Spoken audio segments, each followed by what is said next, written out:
दोस्तों, ये एक ऐसी हाफिज कुरान लड़की की कहानी है जो अपने माँ के घर ज्यादा जाया करती थी। वह अपने माँ के घर जाकर ऐसा क्या किया करती थी जो अल्लाह का इतना खौफनाक अजाब आया, और उसकी भाभी ने उसके साथ क्या कर दी कि उस भाभी पर अल्लाह का ऐसा दर्दनाक अजाब आया कि वह इबरत का निशान बन गई। मेरी तमाम माँ बहनें से गुजारिश है कि इस वीडियो को आखिर तक जरूर देखें, क्योंकि यह बड़ी ही सबक अमोज वाकया है। मेरा नाम खुशबू है। मैं अपने माँ बाप की बहुत लाडली बेटी थी। खासकर मेरे वालिद मुझसे बेइंतहा मोहब्बत करते थे। मेरी शादी मेरे वालिद की मर्जी से सलीम से हुई थी। शादी के बाद मैंने भी दिलों जान से सलीम को अपना शौहर माना और उसकी फरमाबरदार बीवी बनकर जिंदगी गुजारने लगी। सलीम भी बहुत अच्छा शख्स था। वह मजदूरी करता था और हम बेहद गरीब थे। हमारा गुजर बसर बहुत मुश्किल से होता था, लेकिन सलीम मेरी हर ख्वाहिश पूरी करता था। मैंने भी कभी अपनी चाहतें उसकी आमदनी के मुताबिक ही रखी और कभी उसे मुश्किल वक्त में अकेला नहीं छोड़ा। 2.5 साल के बाद अल्लाह ने हमें एक प्यारी सी बेटी से नवाजा तो सलीम बहुत खुश हुआ। उसने पहली बार अपनी बेटी को उठाया तो रोने लगा और कहा, अल्लाह ने मुझे बेटी दी है तो मैं इसे बड़े नाजों से पालूंगा। बस अल्लाह से यही दुआ है कि इसके नसीब अच्छे करें। सलीम यह नहीं जानता था कि उसकी इस बेटी पर जिंदगी में कैसी कैसी कयामत टूटेगी। उसकी बात सुनकर मैं भी रो पड़ी और अपनी बच्ची को ढेर सारी दुआएं देने लगी। हमारे हालात चाहे जितने खराब थे, लेकिन इसके बावजूद मैं अपने शौहर के साथ सुकून से जिंदगी बसर कर रही थी। मेरी वालिदा का इंतकाल हो चुका था और मेरे वालिद ही मेरा मायका था। मेरा एक भाई था जो अब शादीशुदा था। जब तक मेरी अम्मी जिंदा थी, मैं हफ्ते 2 हफ्ते में मायके का चक्कर जरूर लगाती थी, लेकिन माँ के इंतकाल के बाद अब्बू अकेले रह गए थे तो मैं हफ्ते में 1-2 बार जरूर जाती और अब्बू के साथ वक्त बिताती, उनके कपड़े धोती और घर के कामों में मदद करती। लेकिन यह सब बातें मेरी भाभी को बहुत बुरी लगने लगी। उसे यह गुस्सा था कि मैं हर वक्त बच्ची को लेकर माँ के क्यों चली आती हूँ। अब्बू मुझे देखकर खुश हो जाते थे, लेकिन मेरी भाभी ने धीरे धीरे मेरे भाई को हमारे खिलाफ कर दिया। अब भाई मुझे अपने घर में देखकर मुंह बनाने लगा और मुझसे मिलने के बजाय जल्दी से चला जाता। एक दिन मैं भाई के घर पहुंची तो अब वह मेरी राह देख रहे थे। मेरी भाभी घर में ही थी। मुझे देखते ही उसने मुंह फेर लिया और कमरे में चली गई। फिर किचन में जाते हुए उसने बड़बड़ा हुए कहा, लोगों को अपने घरों में सुकून क्यों नहीं मिलता, जब देखो मुंह उठाकर चले आते हैं। उसकी यह बात मुझे बहुत बुरी लगी। कुछ देर बाद भाई घर आया तो मेरी आंखों में आंसू आ गए। मैं भाई की लाडली बहन थी और हमारा बचपन एक साथ गुजरा था। मैं उससे छोटी थी, लेकिन बचपन में जो भी चीज स्कूल से खरीदती तो भाई को दे देती थी। भाई ने मुझे रोते देखा तो पूछा, क्या हुआ, क्यों रो रही हो? क्या सलीम ने कुछ कहा या कोई परेशानी है?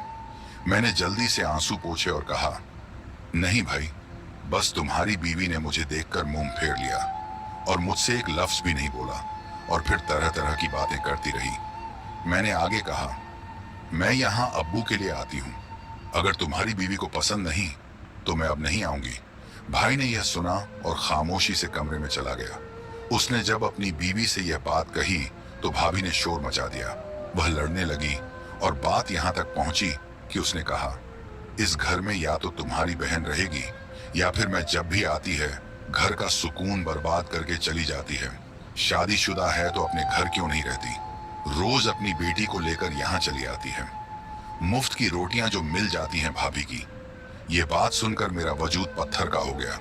अब्बू ने भाभी को डांटना शुरू कर दिया और भाई भाभी और अब्बू आपस में लड़ने लगे। मेरा दम घुटने लगा और मैं खुद को इस सब का कसूरवार समझने लगी कि मेरी वजह से इनके घर में झगड़ा हुआ। मैंने हाथ जोड़कर सबसे माफी मांगी और कहा, मुझे माफ कर दीजिए, आज के बाद मैं इस घर में कदम नहीं रखूंगी। अब्बू ये सुनकर जारो कतार रोने लगे और कहने लगे, ये तुम्हारे अब्बू का घर है, तुम्हें यहाँ आने से कोई नहीं रोक सकता। लेकिन मैं खामोश रही और अपनी बच्ची को लेकर वापस घर चली आई। उस दिन के बाद मैंने कभी भाई के घर का रुख नहीं किया। अलबत्ता अब्बू मुझसे मिलने जरूर आ जाया करते थे। मैंने घर आकर सलीम को सब बता दिया तो सलीम मुझे समझाने लगे कि तुम्हारा भाई अब शादीशुदा है, उसकी अपनी जिंदगी है, आज के बाद तुम वहां नहीं जाओगी। बल्कि अगर तुम्हें अब्बू से मिलना होगा तो मैं खुद जाकर तुम्हारे अब्बू को यहाँ ले आया करूंगा। मैं भी खामोश हो गई, लेकिन अंदर ही अंदर ये बात तकलीफ देने लगी कि शादी के बाद मेरा भाई बदल चुका है। खैर, वक्त के साथ यह बात भी मैंने सह ली और मैं अपनी बेटी के साथ जिंदगी में आगे बढ़ने लगी। बड़ी बेटी जब 10 साल की हुई तो एक रोज सलीम का फोन आया। मैंने फोन कान से लगाया तो एक गैर शनास आवाज सुनाई दी।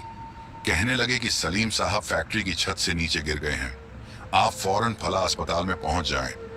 ये सुनते ही मेरे पैरों तल्ले जमीन निकल गई। मैंने फौरन अपनी बेटी को साथ लिया और रिक्शा पकड़कर अस्पताल की तरफ निकल पड़ी। दरअसल सलीम जहां मजदूरी किया करते थे, वहीं मिस्त्री के साथ काम करते हुए छत से गिर गए थे। जब मैं अस्पताल पहुंची तो सलीम जिंदगी की आखिरी सांसें ले रहे थे। वह बुरी तरह जख्मी थे और उनकी पसलियां टूट चुकी थी। मैंने यह मंजर देखा तो फूट फूट कर रोने लगी। मैं रोती हुई उनकी बेड के पास जाकर बैठ गई। क्या हालत हो चुकी थी। मेरे सलीम की डॉक्टर साफ कह चुके थे कि अब उन्हें बचाना बहुत मुश्किल है। सलीम धीरे धीरे सांस लेते हुए मेरी तरफ देखने लगे और कहने लगे, मैं जानता हूं मैं कुछ लम्हों बाद इस दुनिया में नहीं रहूंगा और बस इतना कहूंगा कि हिम्मत मत हारना। मेरी बेटी का खास ख्याल रखना और मुझसे जो भी गलती हुई हो मुझे माफ कर देना। मैं तुम्हें इस दुनिया में अकेला छोड़कर नहीं जाना चाहता था। लेकिन यह कहते हुए उनकी जुबान उनका साथ छोड़ चुकी थी। मैंने सर उठाकर देखा तो सलीम बिल्कुल शांत हो चुके थे। उनकी रूह परवास कर चुकी थी। मेरी बेटी जोर जोर से चिल्लाने लगी और अपने अब्बू को हिलाते हुए कह रही थी, कण कण क्षण क्षण जीवन कारण उसके वेद निराले। हमेशा के लिए सो चुके थे। मैं वह मंजर देखकर बेजान होकर वहीं गिर पड़ी और बेहोश हो गई। जब होश आया तो सलीम की मैयत को एम्बुलेंस में रखा जा चुका था। मेरी बेटी कभी मेरी तरफ दौड़ती और कभी एम्बुलेंस की तरफ भागती, अपने अब्बू को देखती। मेरा शौहर इस दुनिया से जा चुका था और उस वक्त हमारे पास ना कोई अजीज था, ना कोई रिश्तेदार। सिर्फ डॉक्टर और नर्स थी जो मुझे तसल्ली देने की कोशिश कर रही थी। मैंने बड़ी मुश्किल से खुद को संभाला और बेटी के साथ घर पहुंची। मोहल्ले वालों को पहले ही खबर मिल चुकी थी कि इस घर में कोई मौत वाकई हुई है, लेकिन मेरी हिम्मत नहीं हो रही थी कि अब्बू या भाई को कॉल करके बताऊं कि सलीम अब इस दुनिया में नहीं रहे। मेरी मासूम बेटी अब भी अपने अब्बू के पास बैठी रो रही थी और बार बार उन्हें उठा रही थी, मगर वह अब हमेशा के लिए खामोश हो चुके थे। कुछ देर बाद अब्बू पहुंचे। मैंने उन्हें देखा तो और ज्यादा टूट गई और उनके सीने से लगकर फूट फूट कर रोने लगी। भैया और भाभी भी कुछ देर बाद आए। सलीम को आखिरी सफर पर ले जाया गया और मिट्टी तले दफन कर दिया गया। मेरा भाई मेरी तरफ बढ़ा और मुझे सफेद चादर उड़ा दी। यह मेरी बेवा की पहचान थी। एक वक्त था जब मैंने लाल दुपट्टा ओढ़कर सलीम के घर दुल्हन बनकर कदम रखा था और आज उसी घर में सफेद चादर ओढ़कर बेवा बन गई थी। मुझे सब कुछ किसी बुरे ख्वाब जैसा लग रहा था। कभी सोचती कि अभी जाग जाऊंगी और सब ठीक हो जाएगा, लेकिन यह ख्वाब नहीं, हकीकत थी। सलीम अब नहीं रहे। भैया और भाभी थोड़ी देर बाद वापस चले गए, मगर अब्बू मेरे पास ही रहे। उस वक्त मुझे किसी अपने का सहारा चाहिए था। जिस घर में हम रहते थे वह किराए का था। जब मेरी ईदत खत्म हुई तो एक दिन मकान मालिक आया। उसने पहले सलीम के इंतकाल का दुख जताया और फिर कहने लगा, बहन मुझे मालूम है कि तुम्हारे ऊपर मुश्किल वक्त आ गया है, लेकिन 6 महीने हो चुके हैं और तुमने अब तक किराया नहीं दिया। मैं भी मजदूर आदमी हूँ और इस किराए से ही मेरा गुजारा होता है। अगर हो सके तो किराया दे दो ताकि मेरे भी हालात सुधर सके। यह सुनकर मुझे और भी फिक्र होने लगी। 6 महीने का किराया बहुत ज्यादा था और मेरे पास कुछ भी नहीं था। अब्बू ने मुझे तसल्ली दी और कहा, फिक्र मत करो बेटा, मैं तुम्हारे भाई से बात करता हूँ। वह तुम्हारा किराया चुका देगा और तुम्हें अपने घर ले जाएगा। अब्बू वापस गए तो मुझे उम्मीद थी कि भाई मेरी मदद करेगा, मगर जब अब्बू लौटे तो थोड़े परेशान लग रहे थे। मैंने पूछा, क्या हुआ अब्बू, भाई ने पैसे दे दिए? अब्बू ने हल्की मुस्कान के साथ कहा, हाँ बेटा, मैं पैसे ले आया हूँ, तुम्हारा भाई ने दे दिए हैं। कुछ देर बाद मकान मालिक आया तो अब्बू ने उसे पैसे दे दिए। जब वह पलटे तो मैंने पूछा, अब्बू क्या भाई ने पैसे दे दिए थे? तो अब्बू की आंखों में आंसू आ गए। अब्बू बोले, वह कह रहा था कि हमारा खुद का पेट पलता नहीं है, मैं पैसे कहाँ से लाऊं? इसलिए मैंने मजबूर होकर अपने दोस्त से पैसे उधार ले लिए। उसे कह दिया है कि पेंशन से थोड़ा थोड़ा जमा करके उसे लौटा दूंगा। ये सुनते ही मैं रोने लगी। मुझे पता था कि भाभी भाई को इतने पैसे नहीं देने देंगी। अब्बू भी कहने लगे, बेटा अब हर महीने का किराया कैसे दिया जाएगा? चलो अब मेरे साथ मेरे घर चलो। मकान का किराया चुकाने के बाद मैंने मजबूर होकर अपना सामान पैक कर लिया। मुझे भी पता था कि अब हर महीने किराया कौन देगा। मैं अपने अब्बू के साथ मायके की दहलीज पर पहुंच गई, जो अब मायका नहीं रहा था बल्कि मेरे भाई का घर हो चुका था। मैंने अपना और अपनी बच्ची का हाथ थामे घर में कदम रखा। मुझे देखकर भाई और भाभी चौंक गए और परेशान हो गए। सामान के साथ मुझे देखकर भाभी फौरन बोल उठी, क्या यह अब यही रहेगी? मेरे अब्बू ने फौरन जवाब दिया, भला हमारे अलावा इसका है ही कौन? आज से यह हमारे ही पास रहेगी। भाभी बड़बड़ाते हुए अपने कमरे में चली गई और भाई भी मुंह बनाकर अपने कमरे में चला गया। मेरी बच्ची बहुत मासूम थी और अब भी अपने बाप की मौत के सदमे में भी थी, इसलिए काफी चुप चुप सी रहने लगी। मैंने अपने अब्बू के कमरे में सारा सामान रख दिया और हम वहीं एक कमरे तक सीमित होकर रहने लगे। मैंने अपनी बच्ची को समझा दिया था कि अपनी मामी और मामा को तंग ना करना और अपने कजन्स के साथ कोई शरारत भी नहीं करना। मेरी बेटी समझदार थी और उसने सब कुछ समझ लिया। भाई के 2 बेटे थे। बड़ा बेटा मैट्रिक में और छोटा 5वीं क्लास में पढ़ता था, जबकि मेरी बेटी 4थी क्लास में थी। कुछ रोज यूं ही गुजर गए। मैं भाई और भाभी का दिल जीतने के लिए घर के सारे काम करने लगी। जो काम भाभी करने लगती मैं खुद कर देती, ताकि उन पर कोई एहसान ना लगे। बदले में वह मुझे 3 वक्त का खाना दे देते और यही मेरे लिए बहुत था। एक दिन मैं भाभी के कमरे की सफाई करके बाहर निकली तो कुछ देर बाद भाभी ने शोर मचा दिया। ड्रेसिंग टेबल पर मेरी सोने की अंगूठी रखी थी, वह कहाँ गई? मैंने जब यह सुना तो मेरा चेहरा लाल हो गया। मैं कहने लगी, भाभी मैंने तो आपकी कोई अंगूठी वहां पड़ी नहीं। देखी भाभी मुझे गुस्से से देखने लगी और बोली, मैंने खुद वॉशरूम जाने से पहले उतार कर रखी थी, कहीं तुमने चोरी तो नहीं कर ली? भाभी की यह बात सुनकर मेरा वजूद कांप गया। मैंने अपने कानों को हाथ लगाते हुए कहा, मैं ऐसा भला क्यों करूंगी? आपकी चीज चुराकर मैं क्या करूंगी? तभी भाभी का बड़ा बेटा बाहर निकला और बदतमीजी से कहने लगा, मैंने अपनी आंखों से देखा था कि नरगिस तुम्हारे कमरे से कोई चीज उठाकर छुपाते हुए जा रही थी। तो भाभी आग बगुला होकर मेरी बच्ची के पास आई, जो उस वक्त स्कूल की पढ़ाई कर रही थी। भाभी ने उसका बैग खोला तो उसमें से उनकी सोने की अंगूठी निकल आई। यह देखकर मेरा चेहरा जर्द पड़ गया। मेरी बच्ची हैरत में गूंगी बनी बैठी रही। उसी वक्त भाई भी घर आ गया।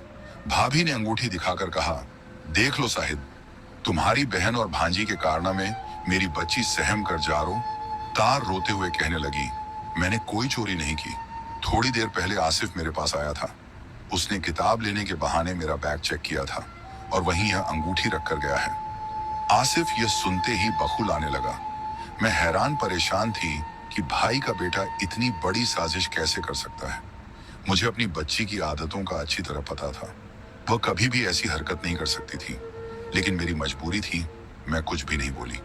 अब वह मेरी बच्ची को कमरे में ले गए और पूछने लगे, क्या तुमने चोरी की है? मेरी बच्ची फौरन कहने लगी, मैं भला चोरी करके क्या करूंगी? मैंने ऐसा कुछ भी नहीं किया। मुझे अपनी बच्ची की बात पर पूरा यकीन था, लेकिन मैंने यह बात नजरअंदाज कर दी और उसे सिर्फ अपने कमरे तक महदूद कर दिया। वह अब कमरे से बाहर भी नहीं निकला करती थी। कुछ दिन ही गुजरे थे कि एक दिन भाभी ने फिर शोर मचा दिया। मेरा सोने का हार नहीं मिल रहा, जो मैंने शादी में पहनने के लिए निकाला था। ज्वेलरी बॉक्स अब बिल्कुल खाली पड़ा है। ये सुनते ही मेरे होश उड़ गए।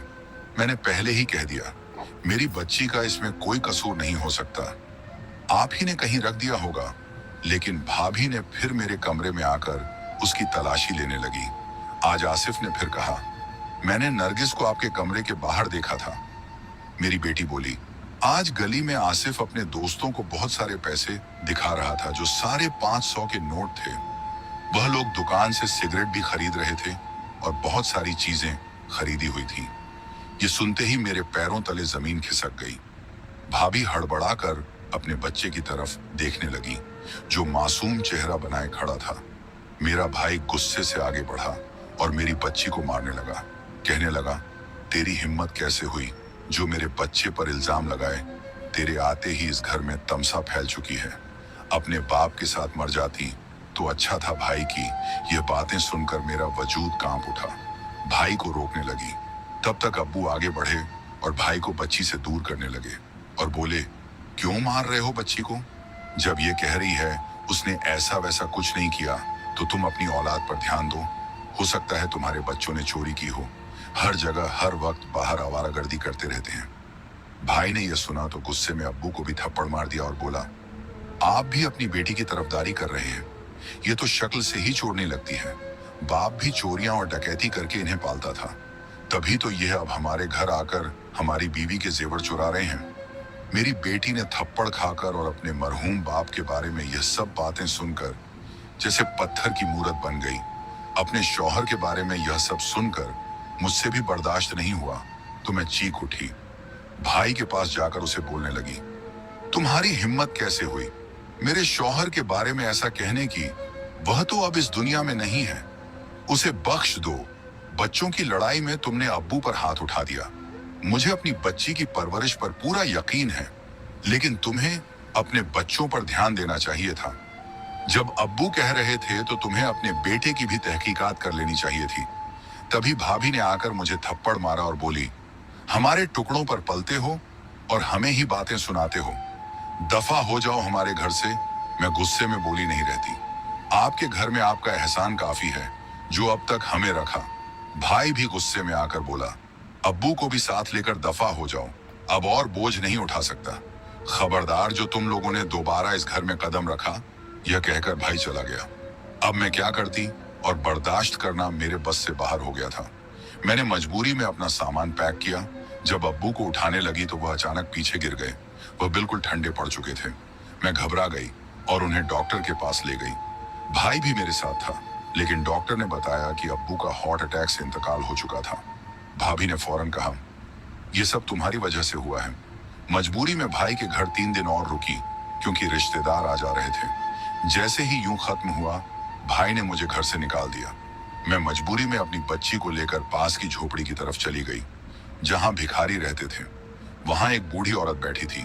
मैंने उसे अपनी पूरी कहानी सुना दी। उस औरत ने कहा, बेटी तुम मेरे साथ इस झोपड़ी में रह सकती हो। हम दोनों भीख मांगकर गुजारा कर लेंगे। वक्त इसी तरह गुजरने लगा। मैं अपनी बच्ची को लेकर उस औरत के साथ भीख मांगती रही। एक दिन हम उसी मोहल्ले से गुजरे। आपके भी दांतों में कोई इश्यूज है, जैसे दांत टेढ़े मेढ़े हैं, आगे पीछे हैं, या दांतों के बीच में गैप्स है? टाइप करके कमेंट बॉक्स में अल्लाहू अकबर जरूर लिखिए। शुक्रिया।